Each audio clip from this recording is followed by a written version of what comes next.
السلام علیکم ویورز، امید ہے آپ خیریت سے ہوں گے۔ آج کی ویڈیو مطالعہ کی اہمیت اور فوائد کے متعلق ہے۔ اس کے ساتھ ہم اس ویڈیو میں یہ بھی جانیں گے کہ ہمارے اسلاف اور بزرگ مطالعہ سے کتنا پیار اور محبت کرتے تھے، ان کا کتاب اور مطالعہ سے کتنا لگاؤ تھا، اور وہ اس کے لیے کیا کیا قربانیاں دیا کرتے تھے، اور کس طرح وہ راتوں کو مطالعہ میں صرف کیا کرتے تھے۔ ویڈیو شروع کرنے سے پہلے گزارش ہے کہ اگر آپ چینل پر نئے ہیں تو چینل کو سبسکرائب کریں تاکہ آئندہ آنے والی ویڈیوز بھی آپ کو ملتی رہیں۔ مطالعہ کے فوائد۔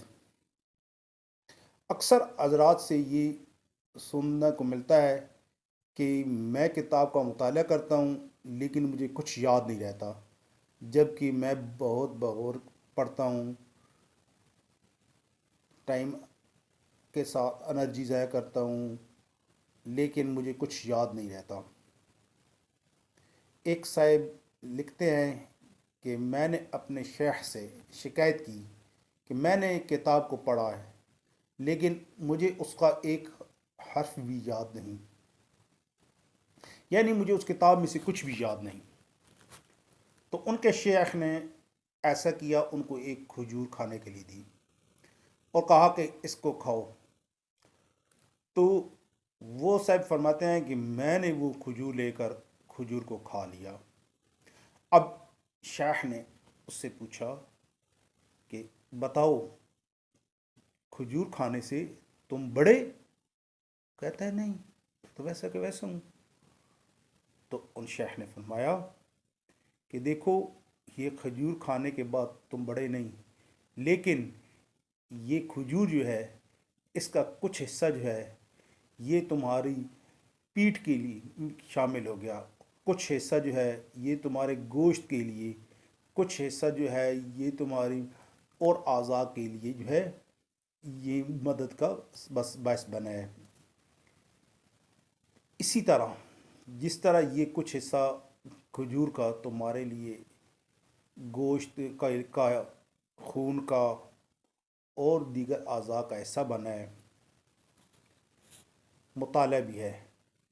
تو وہ صاحب فرماتے ہیں کہ شیخ کی اس مثال سے میں سمجھ گیا کہ میں جو بھی کتاب پڑھتا ہوں، جو بھی مطالعہ کرتا ہوں، اس مطالعہ میں سے کچھ حصہ جو ہوتا ہے وہ میرا اخلاق سنوارنے میں کام آتا ہے، کچھ حصہ جو ہوتا ہے وہ میری تحریر کی لوک پلک میں مددگار ثابت ہوتا ہے، کچھ حصہ جو ہوتا ہے وہ مجھے یاد رہتا ہے، اور کچھ حصہ جو ہوتا ہے وہ میری اخلاق سنوارنے میں میری مدد کرتا ہے، اگرچہ میں اس کو محسوس نہیں کرتا۔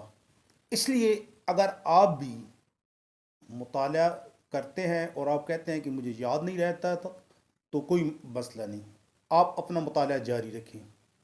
کیوں کہ اس میں سے کچھ علم جو ہے وہ آپ کے اخلاق کو سنوارتا ہے، کچھ علم جو ہے وہ آپ کی تحریر کو نکھارتا ہے، آپ کی گفتگو کو بہتر بناتا ہے، کچھ حصہ جو ہے وہ آپ کی یاد رہتا ہے، اگرچہ آپ کے شعور میں نہ ہو، لیکن آپ کے وہ لاشعوری طور پر وہ علم جو ہے وہ فائدہ دیتا ہے۔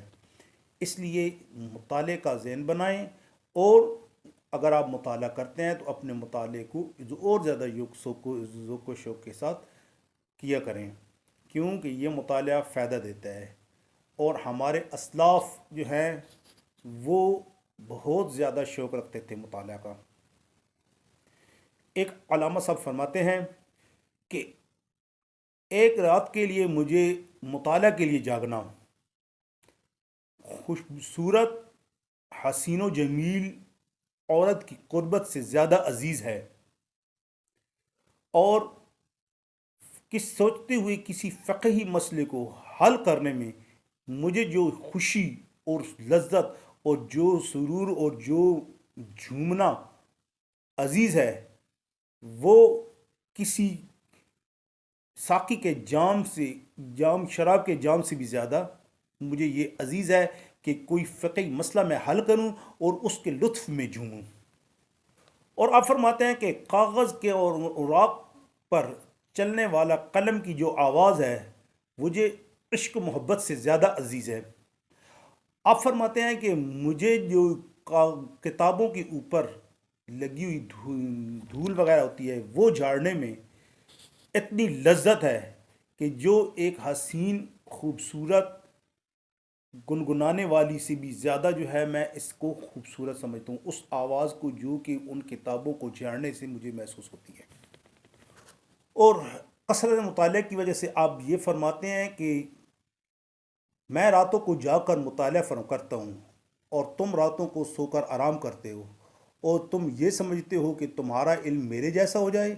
نہیں، میں تو راتوں کو جو ہے علم کو مطالعے میں دیتا ہوں، جبکہ تم راتوں کو نیند میں دیتے ہو۔ اے کاش کہ ہمیں بھی مطالعے کا شوق پیدا ہو جائے، ہم بھی دین سیکھنے کی، علم سیکھنے کی جستجو میں، محبت میں لگ جائیں۔ ہمیں بھی دین کا علم، دنیا کا علم، صالح علم، اچھا علم، اخلاق کو سنوارنے والا علم حاصل ہو جائے۔ اسی طرح مطالعہ کے واقعات سے، علماء کے مطالعہ کے واقعات سے تاریخی کتابیں بھری پڑی ہیں۔ صفات من صبر العلماء میں منقول ہے، ابو العلماء حسن بن احمد نے اپنے والد سے ملی ہوئی وراثت، ان کے جو والد تھے وہ بہت بڑے تاجر تھے اپنے وقت کے، ان سے جو وراثت میں آپ کو مال و دولت ملا تھا وہ آپ نے کتابوں کی خریداری میں خرچ کر دیا، اور بغداد سے خراسان تک کا سفر آپ نے کتابوں کو اپنے کندھوں پر لاد کر کیا۔ اتنی کتابوں سے محبت ہے۔ آپ کو مرنے کے بعد خواب میں دیکھا گیا تو آپ ایک ایسے شہر میں ہیں جس کی دیواریں کتابوں کی ہیں، اور آپ کتابوں کے مطالعے میں مشغول ہیں۔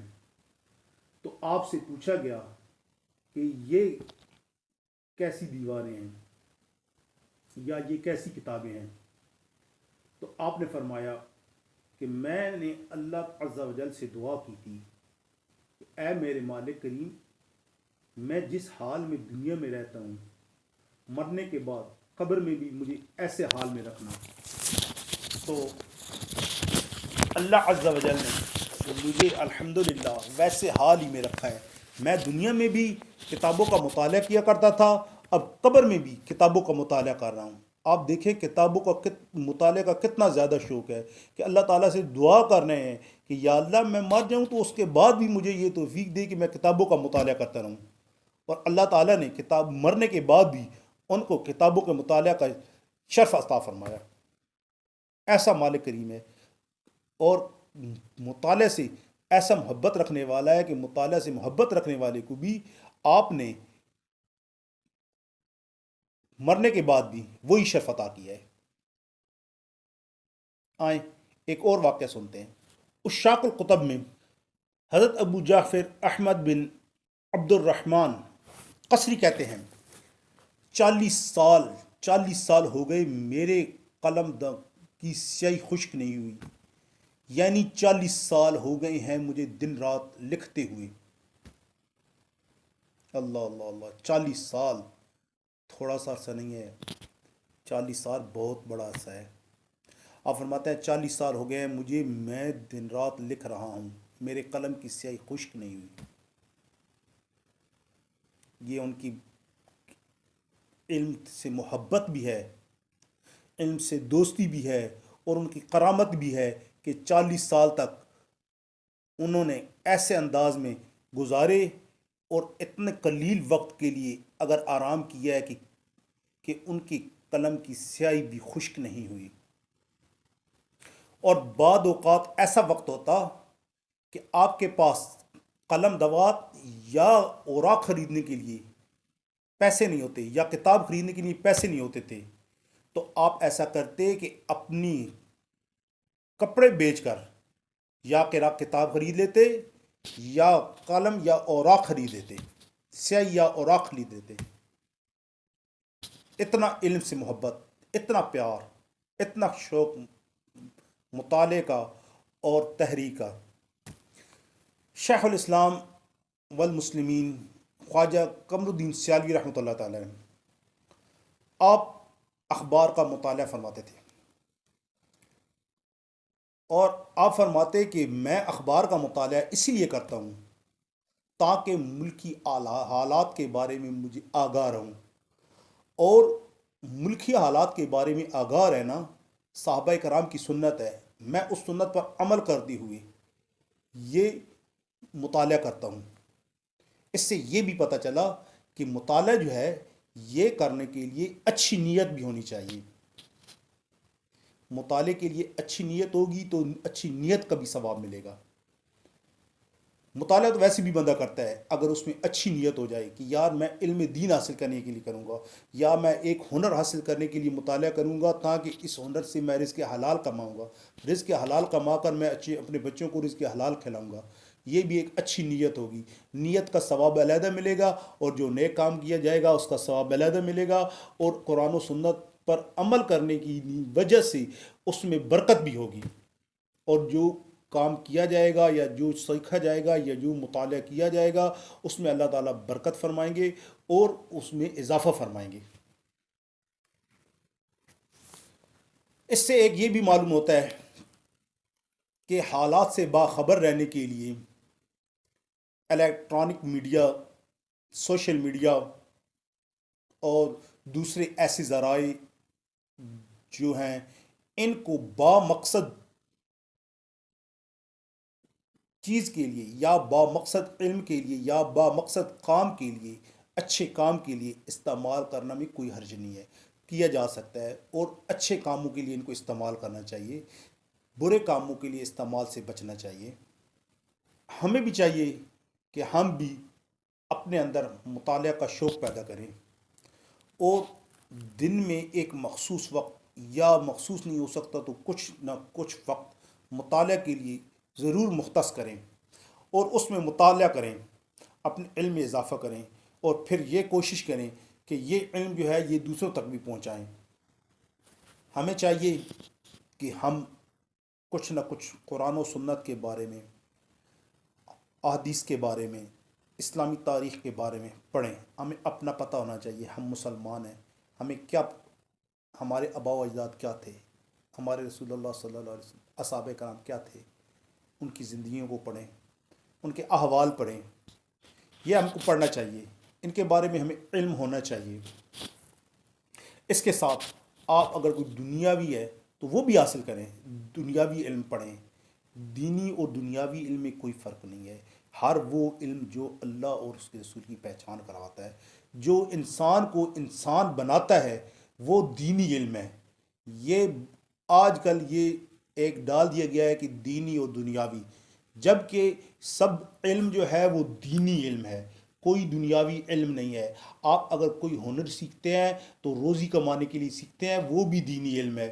اسی طرح آپ کسی ملک کی جانے کے لیے کوئی لینگویج سیکھتے ہیں، کوئی ایسی چیز سیکھتے ہیں، تو وہ اگر آپ اس نیت سے سیکھتے ہیں کہ یہ کر کے میں اسلام کی تبلیغ کروں گا یا میں رزق حلال کمانے کے لیے یہ سیکھوں گا، تو وہ بھی آپ کا جو ہے عبادت ہے.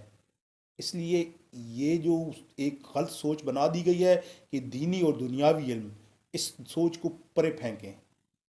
دینی اور دنیاوی ایک ہی علم ہے. اور اللہ عز و جل سے دعا ہے کہ اللہ تعالیٰ ہمیں با مقصد علم سیکھنے کی توفیق عطا فرمائے، اور با مقصد مطالعہ کرنے کی توفیق عطا فرمائے. با مقصد مطالعہ کر کے اس کو یاد رکھنے اور اس پر عمل کرنے کی توفیق عطا فرمائے، اور دوسروں تک پہنچانے کی توفیق عطا فرمائے. ایک یہ بات بھی یاد رکھیں کہ بانٹنے سے بڑھتا ہے، بانٹنے سے بڑھتا ہے. یہ ایک حکمت کی بات ہے کہ علم ہے، اگر علم آپ بانٹیں گے تو تب بھی اضافہ ہوگا. دولت ہے، دولت آپ بانٹیں گے بظاہر کم ہوتی نظر آئے گی، لیکن اللہ تعالیٰ اس میں برکت ڈالیں گے، وہ بھی بڑھے گی. اس لیے اس کو پلے باندھ لیں کہ بانٹنے سے بڑھتا ہے. اس لیے جو بھی مطالعہ کریں کوشش کریں، سب نہیں ہو سکتا تو کچھ حصہ مختصری اس کو آپ بانٹیں، آگے پھیلائیں، آپ کے علم میں بھی اضافہ ہوگا، دوسروں کے علم میں اضافہ ہوگا۔ اللہ تعالیٰ سے دعا ہے کہ اللہ تعالیٰ ہمیں باذوق مطالعہ کی توفیق عطا فرمائے، قرآن و حدیث اور نیک چیزیں اور جو بھی مطالعہ ہو با مقصد مطالعہ کی توفیق عطا فرمائے۔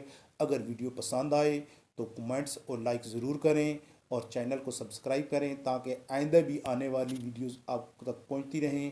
السلام علیکم ورحمۃ اللہ وبرکاتہ۔